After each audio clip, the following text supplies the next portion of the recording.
বর্তমান বিশ্বের সেরা ফুটবলার ভিনিসিয়াস জুনিয়র ২৪ ঘন্টার ব্যবধানে জিতলেন ৩টি ট্রফি। গত মঙ্গলবার দিবাগত রাতে ফিফার এক অনুষ্ঠানে ঘোষণা করা হয়েছিল বর্ষসেরা ফুটবলারের নাম, যেখানে ফিফা দ্য বেস্ট পুরস্কার নিজের করে নিয়েছেন ব্রাজিলিয়ান তারকা ভিনিসিয়াস জুনিয়র। এবার একদিন পরেই গতকাল রাতে ইন্টারকন্টিনেন্টাল কাপে টুর্নামেন্টে সেরার পুরস্কার পেয়েছেন তিনি।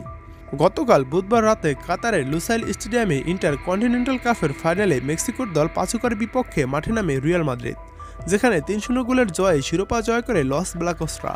এদিন ম্যাচ শেষে টুর্নামেন্ট সেরার ফুটবলের পুরস্কার পান ব্রাজিল তারকা ভিনিসিয়াস জুনিয়র।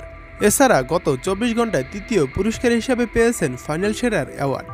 ফাইনালের ম্যাচে প্রথমার্ধে দলকে এগিয়ে দেন কিলিয়ান এমবাপ্পে, তবে সেই গোলে বড় অবদান ছিল ভিনির। গোলরক্ষককে পরাস্ত করে বাইলাইনের কাছে বল নিয়ে চলে যান ভিনি, সেখান থেকে মাইনাস করে বল পাঠান এমবাপ্পের উদ্দেশ্যে। বল পেয়ে দারুণ কাটব্যাকে জালে জড়ান এই ফরাসি তারকা। এরপর ৮৪তম মিনিটে পেনাল্টি থেকে শেষ গোলটি করেন ভিনিসিয়াস জুনিয়র।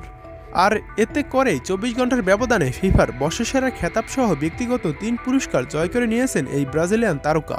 পাশাপাশি দলীয়ভাবে ইন্টারকন্টিনেন্টাল কাপের শিরোপাও উঁচিয়ে ধরেছেন তিনি।